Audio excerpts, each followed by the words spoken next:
Знаеш ли, замисли се нещо много интересно. И искам да ти го споделя, може би ти си го забелязала, за да спрат хората да те занимават с някакви глупости. Трябва да им говори за мрежов маркетинг. Бинго, и аз също го забелязах. Преди няколко дни. Да, защото като започнеш да им говориш за мрежов маркетинг, и те започват да се изтегват. Да, абсолютно. Нито ти отговарят. Ти им задаваш срещнат на улицата, гледат до теб. Избягат от група. Да, също. Абсолютно. Аз че това те занимава. От една страна е доста полезно, между другото. Нали? Така е, да. А назад какво спуска с мрежови маркетинг? С големи възможности. Не за всеки, наистина, но за хората, които искат да се освободят от работа по точно те, да не минал целия живот. Късмът на мечтите на шеф. След което може да присъединят към мрежния маркетинг, ставам сестра майка, в майчество и оправданието, като че имам деца и... Но нямам време, това просто са само едни оправдания. Въпрос на приоритети. Винаги можеш да намериш час-два на ден, за да се развиваш в този бизнес и да започнеш да изграждаш свой бизнес.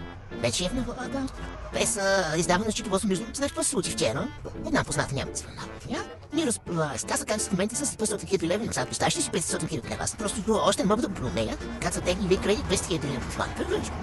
Да си отворят собствено заведение, нали, магазин там за меса, не знам, що съм какво там.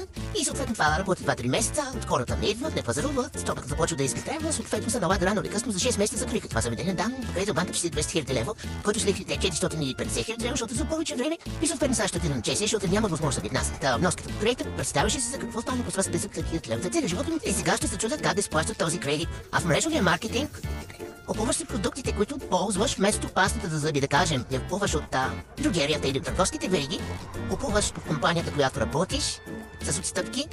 И в същото време компанията ти плаща, за да ти фачи пазаруваш от нея. И в същото време, разбира се, препоръчваш тези продукти, които си доволен. И ти водиш счетоводството, не плащаш на счетоводител, не откриваш собствена фирма с 10 000 лева. Нищо не влагаш, освен това, че си поръчаш продукти. И съответно няма да получиш големите пари веднага, но нямаш никакъв риск да загубиш ти пари, да теглиш пари от банката, за да откриеш собствен бизнес. Не може да се загуби нищо, защото тези пари, които сте ги вложили, вие вместо, както казах преди малко, вместо да ги купите другерете, ги купувате от компанията производител на заводска цена. Така че ако някой се интересува, може да ни пише на лично съобщение.